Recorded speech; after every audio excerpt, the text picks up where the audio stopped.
got a veteran sticker, and he's going to Walmart on 70 and he's playing some music, I'm probably not going to flag out.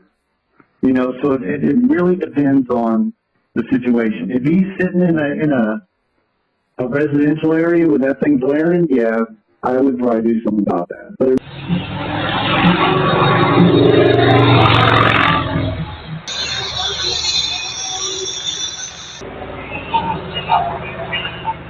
it really depends on the situation. If he's sitting in a residential area with that thing blaring, yeah, I would probably do something about it. I mean, So, but that's kind of what I was wondering, because isn't that the definition of the code as far as plainly audible? it is, but if it's not bothering anybody and they're on 70 and it's a commercial business and nobody's complaining in that sense, then we probably wouldn't mess with them. You know, as they're just passing through. I hear it. It sounds like as long as they're on 70, you know, nobody's really going to hear it. Yeah. So it really depends where they are in that situation. The other one, question one, that's just the Havelock, Havelock HPD's stance on mufflers. Yeah. Like, do you guys even target it, or? So here's the muffler thing. So if you look at our noise ordinance, under, I think it was exemptions, number 8 under exemptions. Do you have that in front of you? Formal operation. Okay. So once again, it's a matter of the actual definition itself saying in good working order so as to effectively prevent loud or explosive noises. So the catch with that is if they get an inspection with the state of North Carolina and the inspection is valid. But the inspections do emissions, not frequency or noise, not decibels. No, they do mufflers. As long as it's a factory equipped muffler, up to manufacturer specifications, that's what they look for, is the entire exhaust system.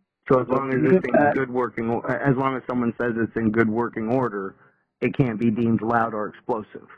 Correct, because the minute we charge for that and they take their inspection to the court and say, look, the state of North Carolina says my muffler is in working order and it's within manufacturer specifications, and this number 8 says all noises coming from that motor are exempt from that motor vehicle.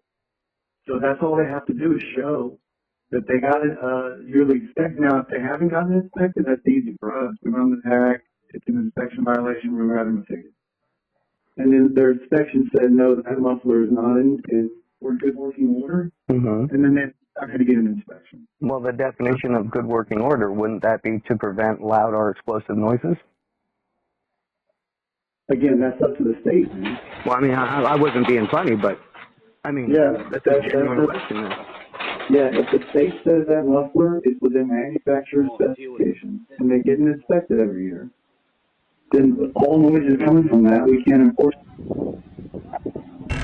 Wait for it. Coming from that, we can't enforce it.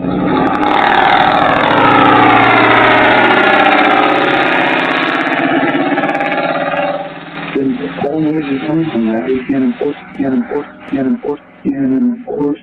because they're exempt from our ordinance. All noises coming from that are exempt.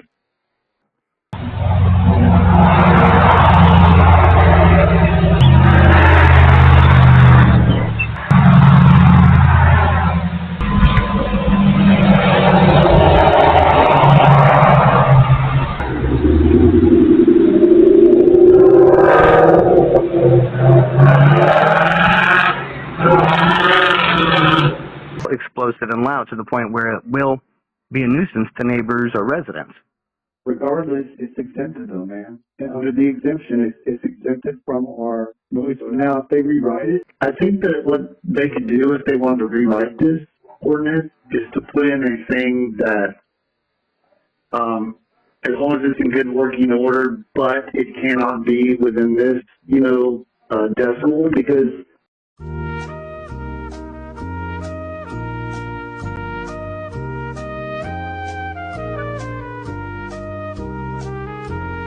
without him even accelerating. Like, he doesn't have to accelerate. Hey, man, I agree with you. I mean, you can hear it, but based on our ordinance, as long as it's in good working order and that inspection is there, all noises coming from it are good. That's just, it doesn't seem like I'm protected. It seems like the guys doing the worst stuff are protected. Yeah, and again, I mean, it's one of those where if they have that piece of paper saying it's inspected, I mean, that's how it's written. That all noises are going to be fine as long as somebody signed off on that once a year. Exactly. As long as somebody signed off. So that's not to say, yeah, we got a plane over us. Hold on. I'm sorry, I can't hear. And see, these planes, I think these planes kind of emphasize it. I think that's why the silence in between is so much more important, because we do have these, you know, and I love them, I respect them. The air show is a great boon for the economy, but the rest of the time in between, if that's saturated too, well then I'm literally inundated. I'm not arguing that there are not noise. I've never argued that. I'm just saying what. A few of the commissioners to try and help me figure out the why on this, because it just doesn't sound right. You know, I don't care what some good old boy says. If it's loud and annoying, is that not a noise nuisance by define? You know, by our very code. Yeah, and the way it's written, it is not. By the way it's written, it is. It's just the exemption is kind of general, and it's being used a little too broadly, I feel. Yeah, man, you're talking about stuff way above my pay grade. Well, it includes your pay grade. That's why I'm bringing you in with it, you know, because it includes yours. Instead of using these blanket generalities to kind of protect noises we know are being harmful, but hey, it says, no. We also know, hey, it hurts,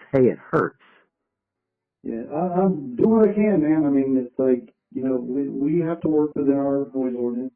I know. I'll get a hold of the commissioners to help figure out what's going on with this exemption. I don't believe that. I don't like that. I don't think they will either, but we'll have to figure that out. That's not a normal operation. I think we both agree.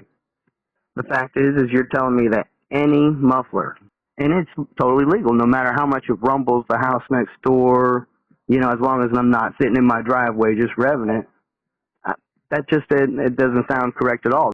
Yeah, well, again, in that exemption, it says mufflers manufacturer specifications. So we can't protect the people doing wrong more than we're protecting the people who are asking questions. We just can't. That's not how society works. It really isn't. We have to protect the majority, not the few people who want to ride around loud. You know, it's not okay. So we'll figure something out, buddy. I just, like I said, I don't want to destroy the friendship or nothing. I don't want to destroy the relationship we're trying to build here. I appreciate the communication. Yeah, all I have is what's in front of me now and what I'm reading. I know, but that sounds like excuses for the people being buttheads rather than people who've been in this town 30, 40 years paying taxes, who've worked for the United States Marine Corps, people who've put in their time.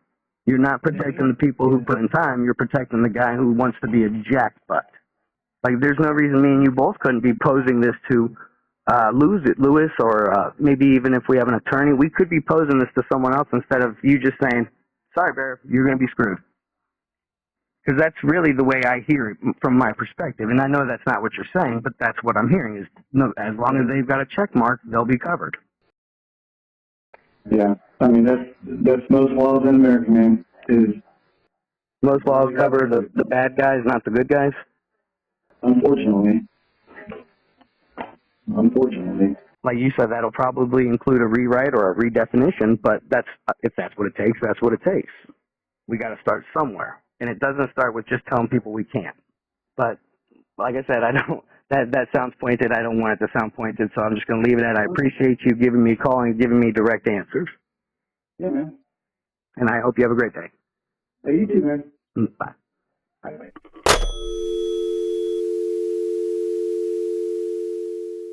Well, the paper trail is finished and the reckoning's begun. You should have picked your